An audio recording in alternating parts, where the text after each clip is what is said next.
Hello students, today we will discuss the cervical vertebra. So 3 to 6 cervical vertebra, they are the typical one, and first, second and 7th cervical vertebra, these are the atypical cervical vertebra. First we will discuss the typical cervical vertebra. Now before starting with this, I would like to tell you that how to identify the cervical vertebra. We identify the cervical vertebra by the presence of foramen transversarium in the transverse process. So you will see a foramen in the transverse process of each cervical vertebra. Now coming to the description of the typical cervical vertebra, it has body, it has vertebral arch, then it has superior and inferior articular facets, and this is the vertebral foramen. Now if we discuss the body of the typical cervical vertebra, you can see it has superior surface, it has inferior surface. So this is the inferior surface and this is the superior surface. Now the superior surface is concave from side to side, you can see, and they have raised edge on each side. So this is the superior side of the typical cervical vertebra, and the inferior surface is saddle shaped. So this is the body of the cervical vertebra, and it is the diameter, transverse diameter is more than the AP diameter, you can see here. But and the lateral edges of the superior surface, they have raised margin, you can see. I would like to show you. So they have raised margin over here. So these are the this is the body of the typical cervical vertebra. Now come to the vertebral arch. Now vertebral arch, this is the pedicel which is connecting this body with the transverse process. Then there is laminae. So these are the two laminae. So this is the vertebral foramen.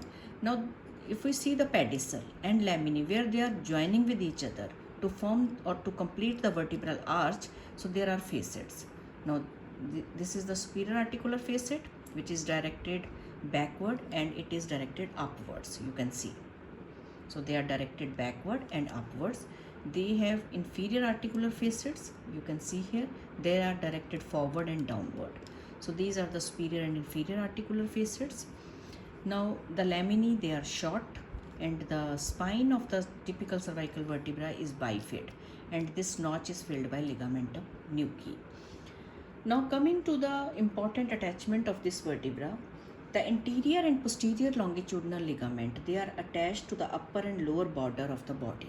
So upper and lower border, this is the upper border of the body, this is the lower border of the body. So in front and behind. So they are attached here. You can see the anterior longitudinal ligament is attached to the anterior side and posterior longitudinal ligament is attached here.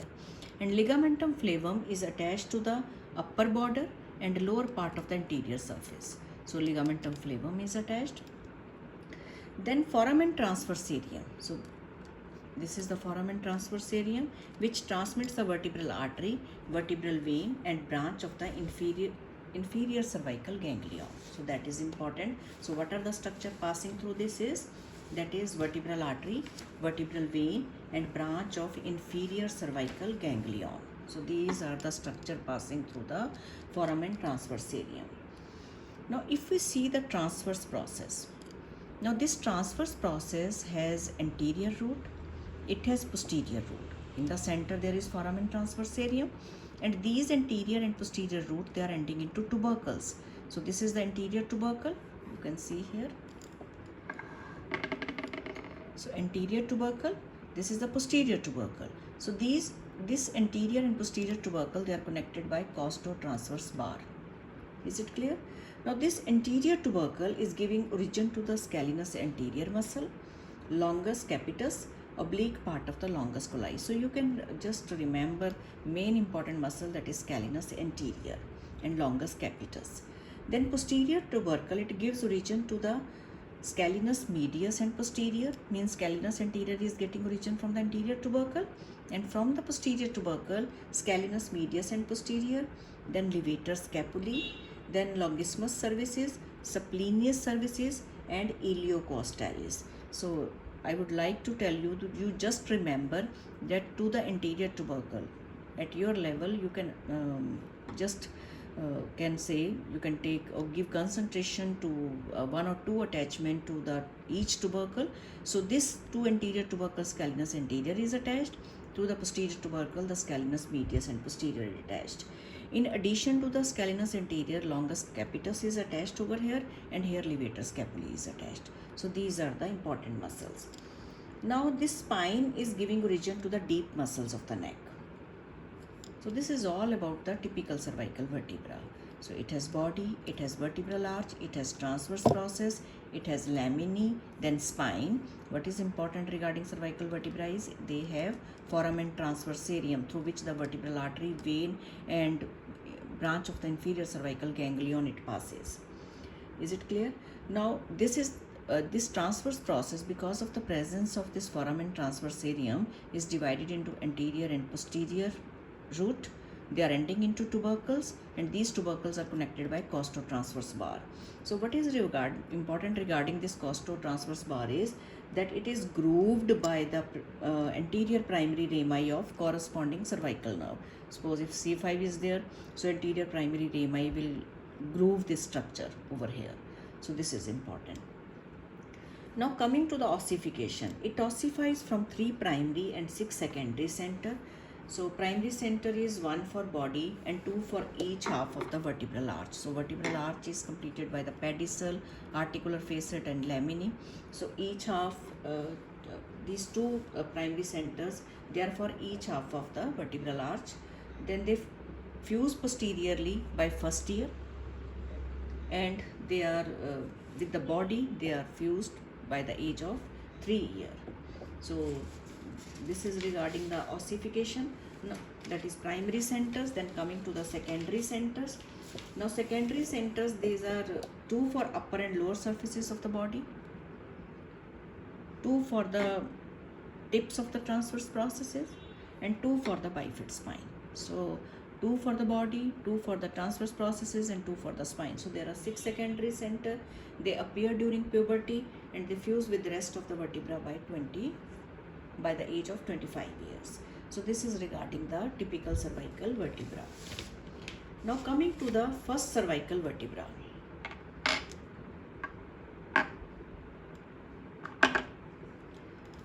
This first cervical vertebra is called as atlas. It is a ring shape, you can see. As I have told you that cervical vertebra is identified by the presence of foramen transversarium. It has anterior arch, it has posterior arch. Now you can see this anterior arch is smaller than the posterior arch. Anterior surface of this arch has a tubercle, which is given the name median anterior tubercle, and the posterior surface has facet for the articulation with the dens. Now if we see the description of this anterior arch, it has tubercle on the anterior side and facet on the posterior side, which is going to articulate with the dens of the second cervical vertebra. So dens is coming here and is going to articulate with this. Now posterior arch, it forms a 2/5 of the ring. Posterior surface has median posterior tubercle. So anterior median tubercle was on the anterior arch, posterior median tubercle is present on the posterior arch. Now there is lateral mass. Now this lateral mass has upper surface bears the superior articular facet, you can see. The facet is concave. You can see the structure of this, that is concave, which is directed forward and medially. So if it is placed like this, it is directed forward and medially. They are going to articulate with the condyles of the occipital bone. So occipital condyle to form the atlanto-occipital joint. Now lower surface, now if we see the lower surface, so lower surface bears the inferior articular facet. Facets, they are circular and more or less flat. If we compare the facet, that is they are concave, superior facets are concave, but inferior facets, they are flat. And if we see the direction of the inferior facet, if we place it like this, they are directed medially and backward, you can see. So they are directed medially and backward. They articulate with the axis vertebra. If we place this like this, they are going to articulate with the axis vertebra. So to form the atlantoaxial joint. So inferior facets, they form the atlantoaxial joint. So they are going to form the atlantoaxial joint. This is going to form the atlanto-occipital joint. Now transverse process is just pierced by the foramen transversarium. Now coming to the attachment of this vertebra. The anterior tubercle, it gives attachment to the anterior longitudinal ligament. Upper border of the anterior arch, it giving attachment to the anterior atlanto-occipital membrane. To this, the atlanto-occipital membrane is attached. To this tubercle is attached anterior longitudinal ligament. Lower border of the anterior arch is going to give attachment to the anterior longitudinal ligament. So in short, we can see to the tubercle and lower border anterior longitudinal ligament is attached, and upper border is giving attachment to the atlanto-occipital membrane. Now posterior tubercle is going to give attachment to the ligamentum nuchae. The groove on the, you can see a groove on the posterior arch. So there is a groove on the upper surface which is occupied by the vertebral artery and first cervical nerve. So this groove is occupied by the vertebral artery and first cervical nerve. Now coming to the transverse process. Now to the transverse process, what are the different muscles which are attached? That is superior oblique, inferior oblique, levator scapulae and rectus capitis lateralis.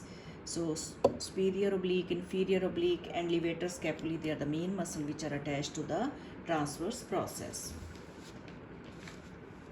So this is all about the first cervical vertebra. You have to identify this vertebra by a ring-shaped structure. Is it clear? Now coming to the second cervical vertebra. Now second cervical vertebra is called as axis. It is identified by the presence of this process which is known as dens. Now this dens is also given the name odontoid process. It is just assumed that it is just representing the body of the atlas vertebra. Now if we place it like this, so it is considered as the body of the atlas vertebra. Now coming to the body and dens portion. The superior surface of the body is fused with the dens. So this is the superior surface of the body of the second cervical vertebra which is fused with the dens. So dens is considered as the or it is representing the body of the first cervical vertebra. So it is encroached upon. If you see the body, it is encroached upon each side by superior articular facets. Now dens, it is articulating anteriorly with the anterior arch of the atlas. So this is the first vertebra or atlas vertebra. So this dens is going to articulate with the anterior arch of the atlas vertebra, you can see. Then posteriorly with the transverse ligament of the atlas. So if they are articulating like this, anteriorly it is going to articulate with the anterior arch, and posteriorly the transverse cervical or transverse ligament of the atlas vertebra is there. Now inferior surface has prominent anterior margin. If you see this, it has prominent anterior margin. Don't confuse this hole as a foramen. So this is basically just to make the vertebral column, artificially it is created. So please don't confuse it, such kind of hole, with the any foramen. So foramen transversarium, they are present only in the transverse processes of the cervical vertebra. Now coming to the vertebral arch. The pedicels are concealed. Now you can see the pedicels, they are not visible. They are concealed superiorly by the superior articular facet. Laminae are thick and strong in comparison to the typical cervical vertebra. The superior articular facet occupy the upper surface of the body. So they are just, you can say, encroaching the whole of the body. So this is the superior, these are the superior articular facets. So these are large, flat and circular facets.